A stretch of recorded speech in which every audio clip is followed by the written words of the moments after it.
ibabahagi namin sa inyo ay kung paano gumawa ng skinless longganisa. So, dapat po ang nakahanda na po ang ating mga gagamitin, katulad ng mga utensils, ng mga sangkap. So, bago po natin umpisahan ang paggawa ng longganisa, importante po na tayo ay kumpleto ng PPE. Katulad po ito, meron tayong headgear, meron tayong disposable gloves, meron tayong chef suit.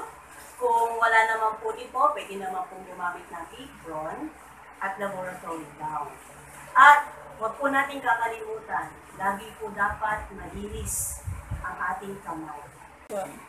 At siguraduhin din po na ang lahat ng utensils na ating gagamitin ay malinis. At ito na po ang ating mga sangkap sa paggawa ng skinless longganisa. Kailangan po natin ng 175 grams na laman at 75 grams na taba na may kabuuan na 250 grams.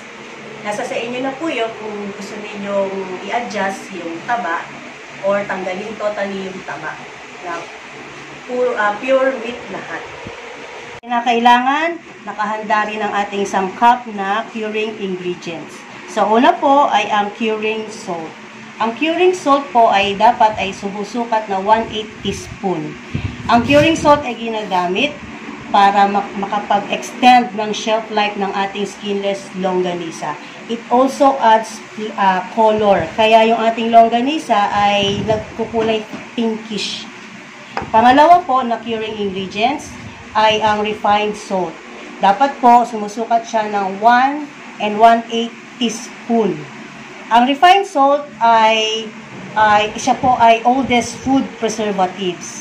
It enhances flavor at nai-reduce niya ang water activity. And it also inhibit the growth of the bacteria. Kaya napoprolong yung shelf life ng ating longganisa. At ang pangatlo na curing ingredients ay yung tinatawag nating phosphate. Ang phosphate ay dapat ay sumusukat ng 1/4 teaspoon. Ang phosphate ay ginagamit as emulsifier, as stabilizer, and as binder sa ating longganisa. Ang susunod naman po na sangkap ay ang ating seasoning ingredients. So, una sa lahat, meron dapat tayong black pepper na sumusukat ng 1/4 teaspoon. At meron tayong sugar. Pwede rin pong brown sugar ang ating ilagay. Sumusukat po ang ating sugar ng 3 tablespoon. Nasa sa inyo na ho kung inyong i-adjust ang sukat. Kung kayo ay hindi mahilig sa matamis, pwede nyong babaan yung sukat ng ating asukal. Kung kayo naman po mahilig sa matamis, pwede nyo naman pong dagdagan. Meron din tayong garlic na sumusukat ng 1/2 tablespoon. At meron tayong pineapple juice na merong 2 tablespoon na sukat. And also, meron tayong anisado wine na sumusukat ng 1 teaspoon. Ito ay ginagamit din as tenderizer. So, ito pong ating seasoning ingredients ay nakatutulong para to enhance the flavor ng ating skinless longganisa. Kung gusto nyo pong gumamit ng ibang wine, pwede naman po ang white wine. Kung gusto nyo naman po na mas malinamnam o mas malasa ang inyong longganisa, pwede nyo naman pong dagdagan ng 1/8 monosodium glutamate o yung betsin na tinatawag. Kung natin dapat gawin ay ilagay po natin ang mga karne, giniling na karne. Yan. And then, sunod na po natin ang curing ingredients. Curing salt,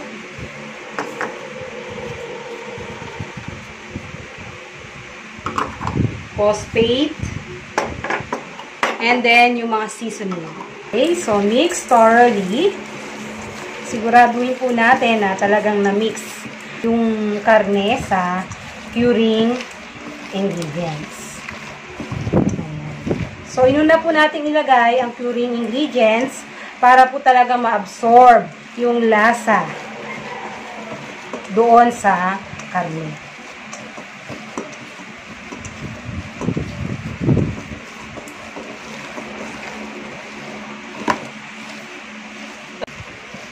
At kapag na-mix na po natin ng mabuti, isunod na po natin ang mga seasoning. Ayan po, nilalagay na po ni Ma'am Judy. Sunod-sunod na po yan. Lahat ng seasoning ay ihahalo na po natin.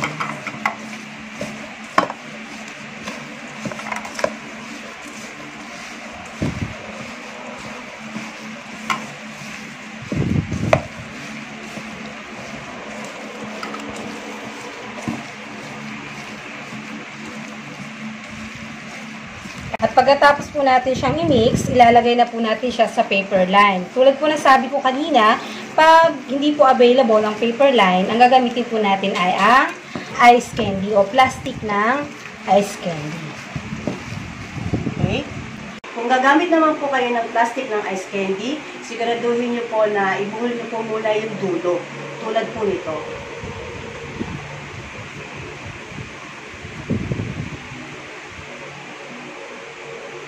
So, kinakailangan po, sa isang pack ng longganisa na tumitimbang ng 250 grams, ay maghanda kayo ng 5 plastic ng ice candy na ang bawat isa ay tumitimbang dapat ng 50 grams na may suma total na 250 grams per pack.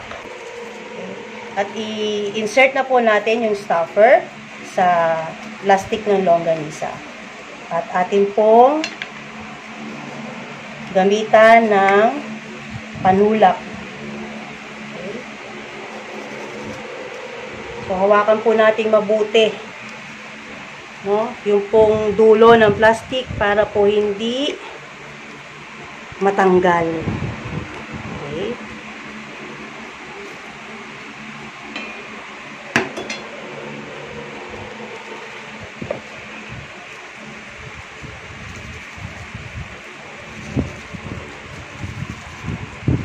So, gamit po ang toothpick.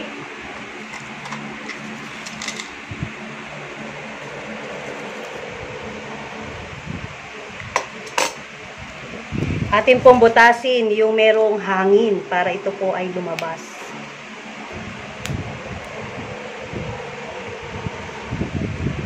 Konting tusok lang ho. Pag wala na pong masyadong hangin, okay, so timbangin. Pag 50 grams na po, tsaka nyo na po i-ikot at ibuhol uli yung dulo.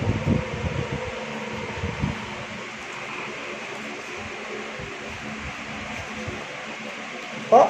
So, gamit po ang scissor, ikat po natin yung dulo ng plastic. Okay. At ito na po yung longganisa. So, ito po, mga meses, mga mester, ito na ang ating finished product, skinless pork longganisa. Maaari nyo po siyang ibenta ng 60 to 70 pesos per pack. Premium skinless longganisa po ito. Ang ating pong puhunan ay nasa 40 to 50 pesos, depende po sa pinagkukuhanan natin ng karne ng baboy. Mas makakamura po tayo kung tayo ay dedirekta sa slaughtering plant. Sa pork longganisa, maaari din kayong gumawa ng fish longganisa gamit ang tilapia. Ipipilay nyo lang po yun. At pwede rin kayong gumawa ng chicken skinless longganisa gamit naman ang breast part at saka leg part ng manok.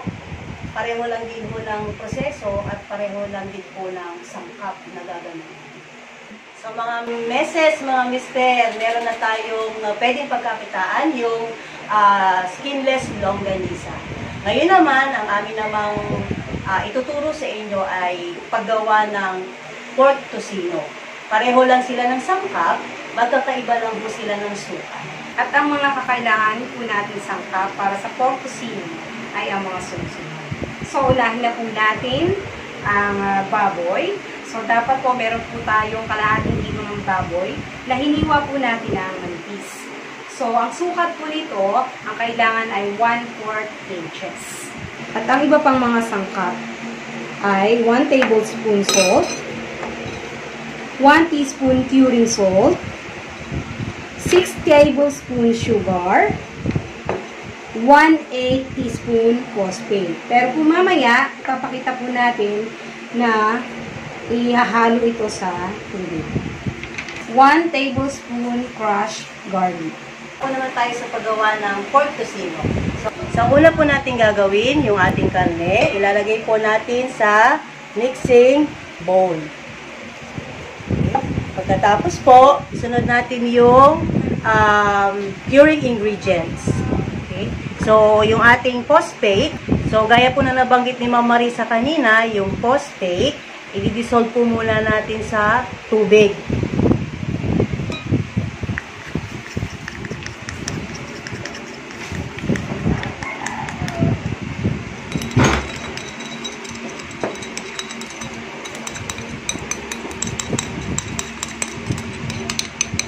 Kailangan ma-dissolve pong mabuti.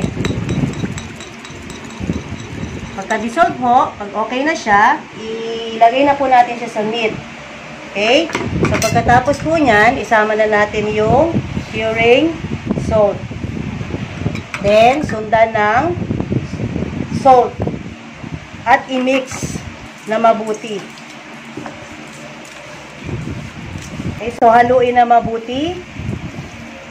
Kapag nahalo ng mabuti, isunod ang ating seasoning ingredients. Okay, sugar, anisado wine. Okay. So, tuloy-tuloy lang ang pag-mix. Pineapple juice, garlic.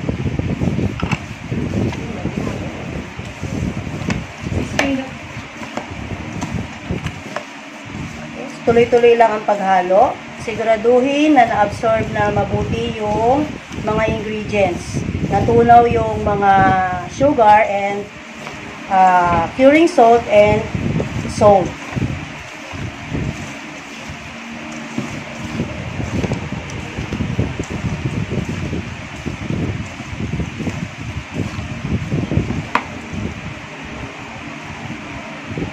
Okay, so meron pa. So, ibig sabihin, ituloy lang po yung ating pag-mix.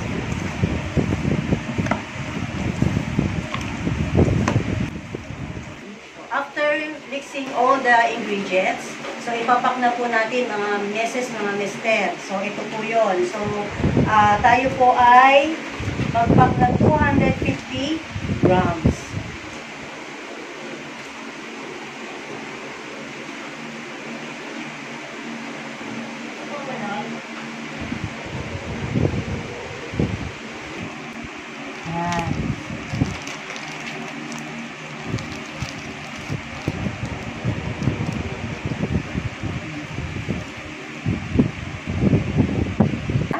Pork tocino. Ang presyo po natin sa pork tocino ay nasa 40 to 50 at pwede po natin siyang ibenta ng 70 to 80. Premium po kasi siya.